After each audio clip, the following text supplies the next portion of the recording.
তোমার ভাইতে থাকে বিদেশে, আমি তো তোর বাড়িতে একা থাকি। আর তুমি কি চাও আমি বাইরে থেকে কোনো ছেলে নিয়ে এসে আমার মনের চাহিদা মেটাই? উনি আমার বুঝাইতো যে কখনোই না। আর তুমি আমার সাথে এটা করবা, কেউ কখনো জানবেই না, পাড়া প্রতিবেশী না। বাড়িতে তো শুধু তুমি আর আমি একা। সমস্যাটা কোথায়? বলতে আচ্ছা ঠিক আছে। আমি যেভাবে ওর সাথে মানে শারীরিক সম্পর্কের চাহিদা মিটালাম, মনে হয় আমার স্বামী মানে আমার কখনোই সুখ শান্তিটা দিতে পারে না। যেটা আমার দেবর আমারে দিয়েছে। কিন্তু আমরা এইভাবে প্রতিদিন মানে সম্পর্ক রাখি ভালো। কিন্তু আমাকে অনেক ভালো লাগে। আমি অনেক শান্তি পাই তার কাছে। কিন্তু এরকম শান্তি আমি মানে কোথাও পাই নাই। কোথাও বোঝা যায় যে স্বামীর কাছে পাই নাই। যেই শান্তি আমার দেবরের কাছে আমি পেয়েছি। কিন্তু ও অনেক আমাকে শান্তি দিতে পারে, মজা দিতে পারে। আমি এখন থেকে ভালো ছিলাম। কিন্তু মনে, মনে ভাবি এটা আমার অন্যায় করা হইতেছে। ঠিক আছে, করার কিছু ছিল না। যে বাড়ি গাড়ি, টাকা পয়সা সব দিয়ে একটা নারীর মন ভরে না। মন ভরে শুধু তোমার শারীরিক চাহিদা দিয়ে। সে যদি এটা না মিটাতে পারে, তখন একটা মেয়ে কিন্তু অটোমেটিক নষ্ট হয়ে যায়। আর আমি এটা ভাবতেছিলাম যে এটা কোনো ব্যাপার না, যেহেতু বাড়িতেই। আমি তো আর বাহিরে যাইতেছি না, আর এইসব বিষয় কেউ কখনো জানবেই না। আসসালামু আলাইকুম। আমার নাম শিলা। আমার দেশের বাড়ি জয়পুরহাটে। তো আমি একটা গ্রামে শহর শহর মেয়ে ছিলাম। তো আমার বাবা মা অনেক গরিব ছিল। তো টাকার জন্য বিয়ে দিতে পারতেছিল না। তো আমার যার সাথে বিয়ে হয়েছে সে সৌদিতে থাকতো, কিন্তু আমার চেয়ে অনেক বয়স বেশি। তো আমার সাথে তার বিয়ে হয়ে যায়। হওয়ার পর আমি তার বাড়িতে আসি। আসার পর দেখি তার একটা ভাই ছিল। মানে ওনার মা বাবা কিছু ছিল না, আর একটা বোন ছিল। ওটা কি ভাই, তো ছোট ভাই ছিল না বড় ভাই ছিল? হ্যাঁ, উনি ছোট ভাই ছিল, আর ও আমার স্বামী যেটা ওটা বড় ছিল। ও আচ্ছা আচ্ছা তো অনেক বয়স, মানে আমার চাইতে অনেক বড়, বয়সে অনেক বড় আর কি। আচ্ছা আচ্ছা। পরে আমি অনেক কষ্ট করে তার সাথে সংসার করতাম, যে আমার যে মনের চাহিদা তৃপ্তি সে কখনো মেটাতে পারতো না।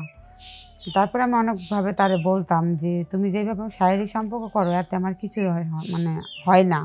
মানে আমি কোনো শান্তি পাই না, কোনো মজা পাই না। তো উনি আমার বোঝাইতো, আমি তো কখনো কোনো মেয়েদের সাথে মানে সম্পর্ক রাখি নাই বা শারীরিক সম্পর্ক করি নাই। আমি এই বিষয়টা কিছু জানি না। আর আমি যদি তারা কিছু বলতে যাই, হয়তো মনে সন্দেহ করতে পারে, না জানি আমার বউ না জানি কত জায়গায় গিয়েছে এইভাবে। জি। কিন্তু আমার যে মনের মানে একটা অশান্তি, মানে এগুলো নিয়ে দু একদিন পর পর ঝগড়া হতো।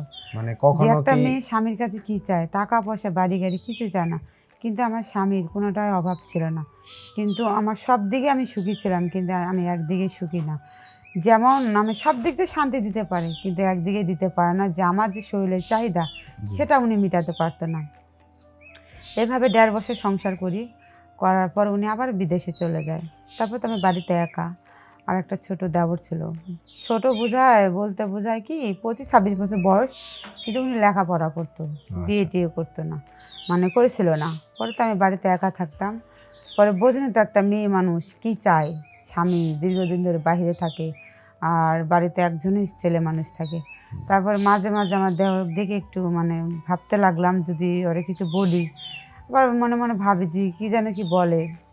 তারপরে একদিন আমি ওর কাছে গেলাম, যায়া বললাম। তো ও কয় এটা কখনোই সম্ভব না। আর আগুনের কাছে মম গেলে কিন্তু গইলা যায়, এটা অটোমেটিক। আর একটা মেয়ে মানুষে পারে যে একটা ছেলে মানুষের নষ্ট করতে। আমি এরকমটা ভাবে তার কাছে মানে যাই নাই। কিন্তু আমার শারীরিক যেটা চাহিদা ওটা মিটানোর জন্য আমি তার সাথে, আমি তো এরকমটাও করতে পারতাম বাইরে একটা পরপুরুষ নিয়ে এসে। তো আমার দরকার কি? ঘরেই যদি আমার থাকে, আমার বাইরে খাওয়ার দরকার নাই তো। তারপর অনেক কিছু করার পর অনেক কিছু বুঝালাম যে দেখো, তোমার ভাইতে থাকে বিদেশে, আমি তো তোর বাড়িতে একা থাকি। আর তুমি কি চাও আমি বাইরে থেকে কোনো ছেলে নিয়ে এসে আমার মনের চাহিদা মেটাই? উনি আমার বুঝাইতো যে কখনোই না। আর তুমি আমার সাথে এটা করবা, কেউ কখনো জানবেই না, পাড়া প্রতিবেশী না। বাড়িতে তো শুধু তুমি আর আমি একা। সমস্যাটা কোথায়? বলতে আচ্ছা ঠিক আছে। আমি যেভাবে ওর সাথে মানে শারীরিক সম্পর্কের চাহিদা মিটালাম, মনে হয় আমার স্বামী মানে আমার কখনোই সুখ শান্তিটা দিতে পারে না। যেটা আমার দেবর আমারে দিয়েছে।